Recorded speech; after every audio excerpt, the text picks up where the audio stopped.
Dragi moji, prihajamo spet v obdobje slišnosti. Torej, bom več delal za cestno podjetje.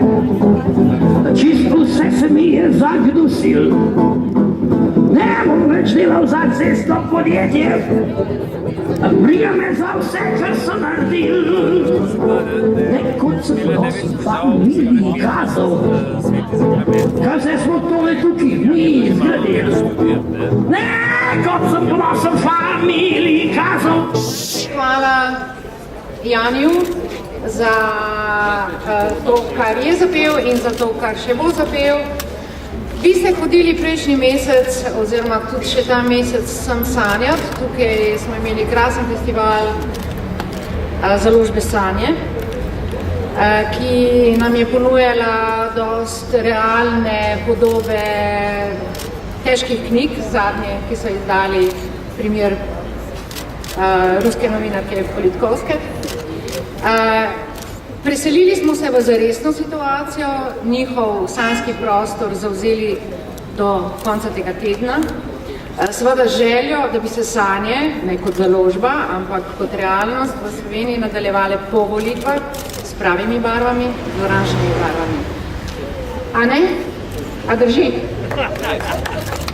Zares drži? Prosim v oranžni mikrofon vaše oranžne želje. Še prej pa, za tiste, ki niste redno tukaj v Zvezdi, ker ste cele dneve v službi, naj vam povem, da poleg običajnega sporeda, ki ga imamo tukaj, to se pravi polno informacij, polno pametnih nasvetov, polno dobrih programov, imamo od danes naprej še spovednico, tam za vogalom, kjer lahko, tisti, ki želite, mogoče, poveste, ne kaj vam leži na duši osebno, tako daleč nismo, ampak tisto, kaj si želite, da bi se v tem slovenskem prostoru in v Ljubljani dogajalo, kaj ti bomo spakirali, ta vaš posnetek in ga s vsemi ostalimi analizami, ki se na zaresu nabirajo tako, da se že pogreza ena soba, posredovali. Oranžni mikrofon, prosim. Gospod Milan Kučan, hvala, da ste se odzvali vabilo. Dragi Jani, upam, da razumeš, da jaz nisem nikakršna konkurenca. Prvič ne znam pet in drugič govorim zelo potiho, tako da se me komaj sliši.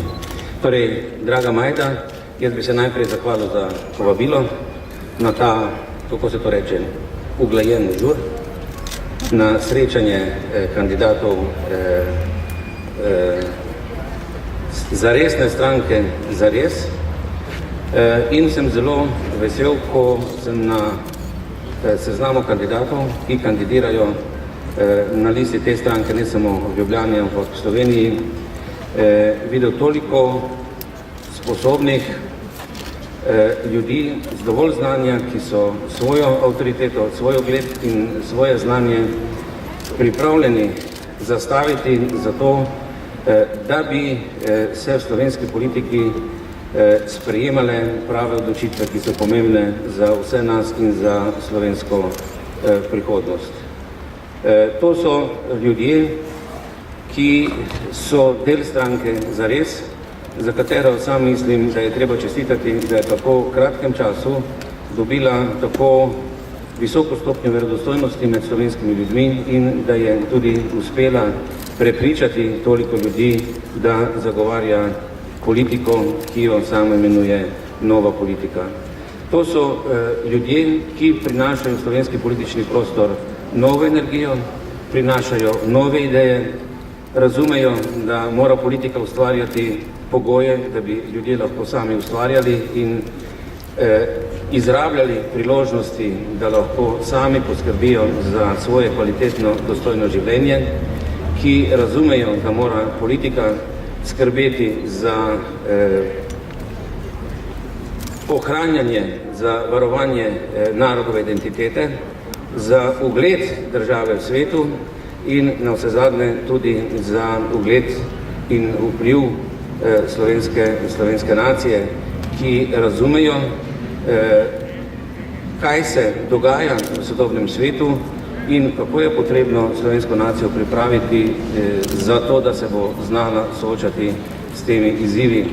Na vse zadnje razumejo tudi, da je politika tudi etična dejavnost, ki mora v prvi vrsti spoštovati dostojanstvo slehernega človeka in ki razumejo, kar se mi zdi v tem našem trenutku, ki ga živimo, zelo pomembno, razumejo, da je skupnemu cilju, da bi te tri stranke, ki so si po svojih programskih izhodiščih in ciljih podobne, dobile priložnost, da odločajo o nas, o naši prihodnosti, da je to pomembneje kot pa notranja razporeditev moči znotraj teh naporov. Zato so z svojimi kandidaturami tudi dali vsem nam možnost veliko širše izbire.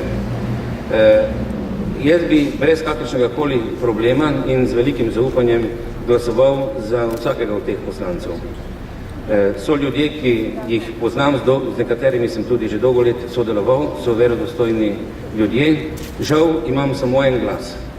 Ampak želim povedati, da je moj glas, ki ga bomo dal na volišču, glas za vse te tri stranke, upam, da se jim bo pridružila še četrta, da je to moj glas, ki pomeni zaupanje in podpora njihovim programom, njihovim prizadevanjem, njihovim ciljem in prepričanju, ali to je moje prepričanje, da so sposobne Sloveniji zagotoviti spremembe, ki bodo Slovenijo preusmerile nazaj na pravo pot in pravim ciljem. In pri tem vam vsem skupaj želim veliko sreče in uspeh na volišču. In hvala lepa, Jani, se opravičujem.